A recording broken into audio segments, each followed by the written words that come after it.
So here we have an old air raid shelter. Obviously it's been sealed, but these would have been the steps down. And if you look from over there, you can see from the other direction that there's a big mound.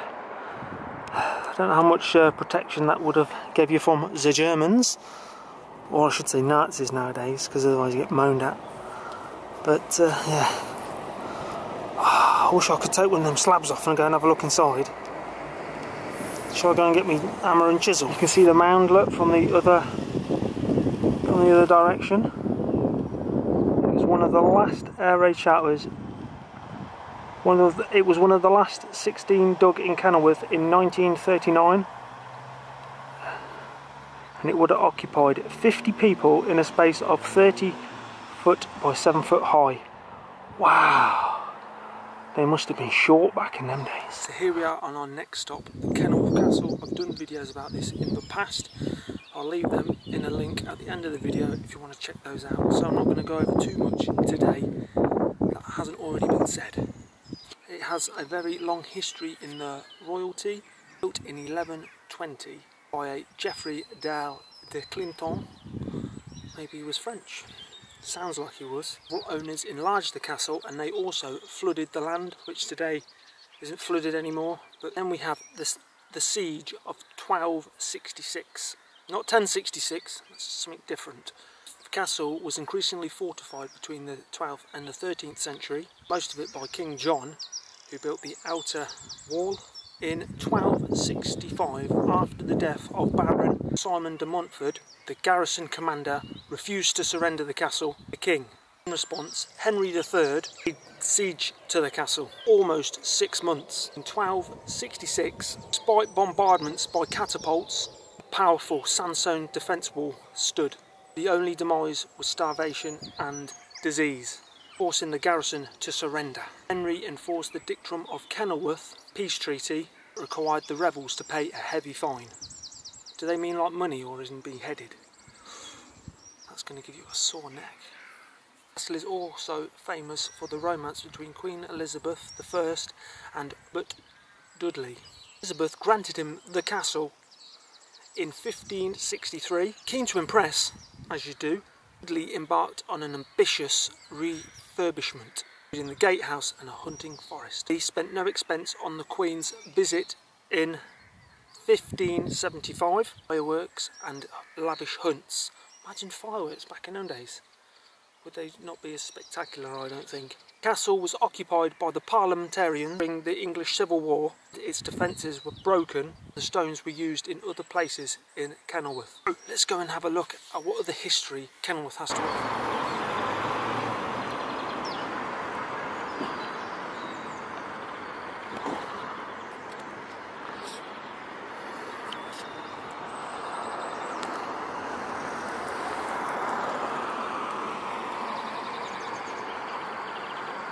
Here we are at Castle Hill, steeped in history.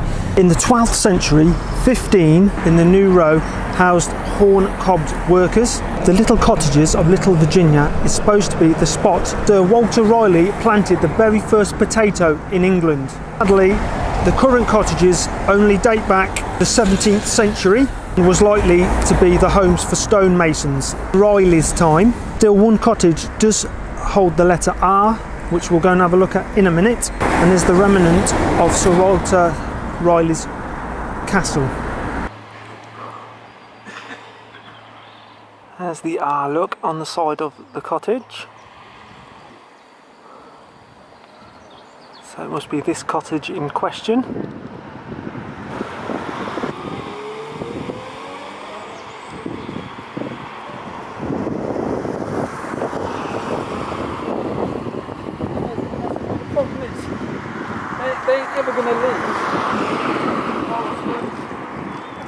We're now at High Street, named for being the high ground above the Abbey of St Mary.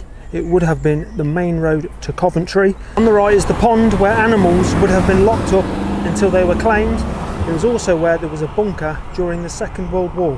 The medieval marketplace was situated here, just down the road where it widens, overlooked by the 16th century villas and inns. The site may have also originally had an armoury for the abbey. Kenilworth's best preserved World War II shelter is also just down the road. Let's go and see if we can't find it. This was the site of the pond that I was talking about. Not much here today as we look down there into the old town where the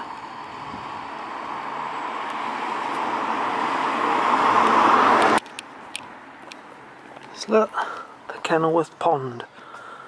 The pond was, what does it say? The pond comes from the Saxon word pund, meaning enclosed. Ponds are known to date from the medieval period.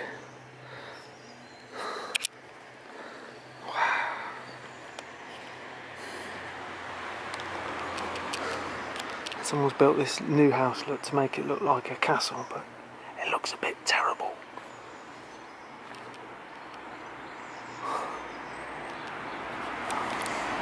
So here's an old pub. Used to be the almonry for the abbey and used to be called the Two Virgins, and it changed its name to Virgins and Castle in 1852.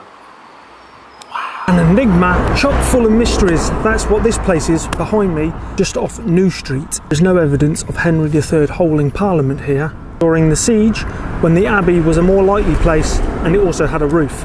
There is also little evidence to suggest that the parliamentarian troops camped here during the English Civil War. We can say that the land was donated to a Miss Helen Martin, Kenilworth resident and generous benefactor for the University of Warwick. And there's not much else to see here apart from just the myths, so let's go on to the next locale.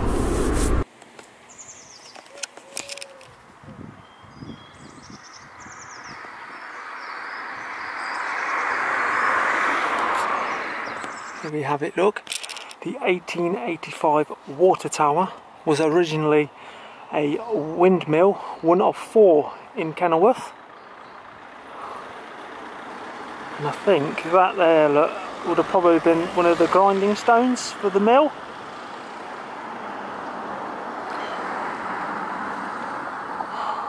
I wonder who owns that. If you own that and you're watching this, let me know in the comments, because you own a magnificent building. You could do tours, but you'd have to take your pants off the radiators first. So we have lots of allotments and a brook, which you're going to follow in a minute. And apparently it's where they used to have other watermills running along the brook, but who's to say?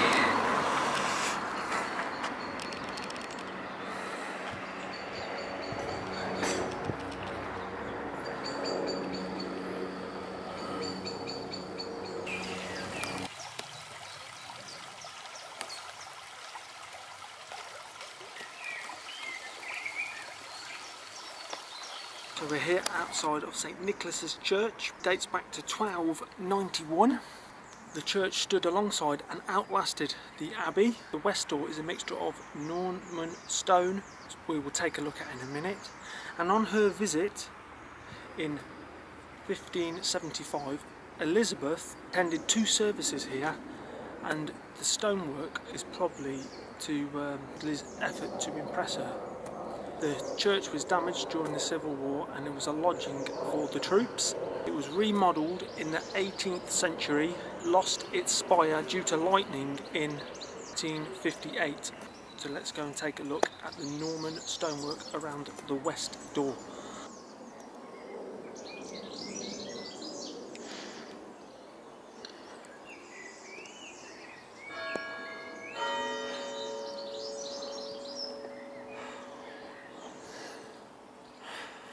As you can see, that is pretty impressive stonework.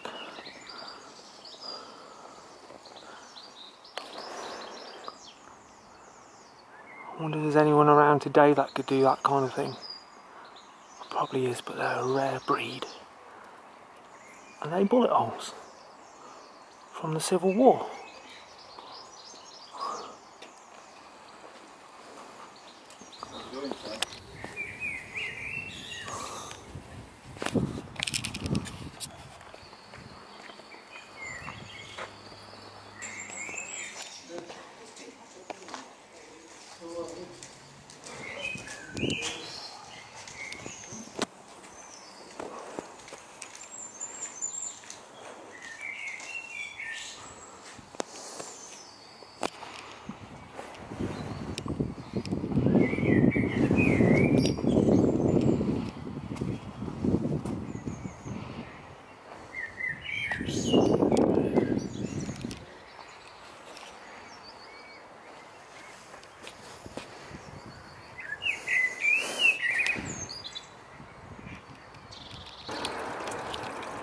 So here we have a water source dating back to at least 1580. The current well is 18th century and was moved back 8 foot in 1872 to accommodate the road.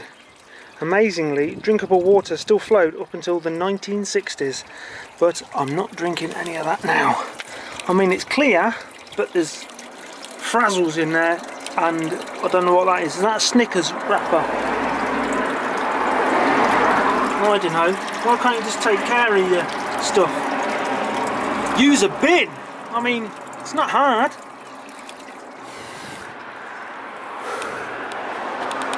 You can take a horse to water, but a pencil must be lead. Like that. I don't know why there's a bit of lead there. It's a bit strange. Anyway, I think there's a couple of more stops and then it's hometown.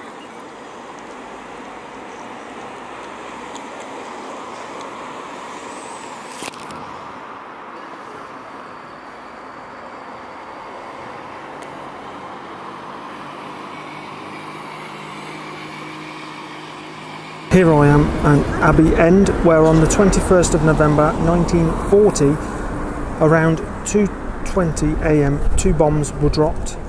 The first one caused little damage, but the second one hit a crowded building at Abbey End, killing 25 people and injuring another 70. The area was completely levelled. The Globe Hotel was also damaged, with around 60 of its guests survived. A memorial is now on the site of the Globe Hotel. A clock tower was unveiled in 1906 which survived, and it was installed by J.M. Turner in memory of his wife. It lost the crown on the top due to the explosion, but it was restored in 1974. Let's now go to our last location, which is a pub, ironically, and see what other historical things we can find out. So here we have the famous Coaching Inn. Dates back to 1563 and famously hosted Sir Walter Scott in 1815. The building was actually demolished in 1986 and the facade completely rebuilt.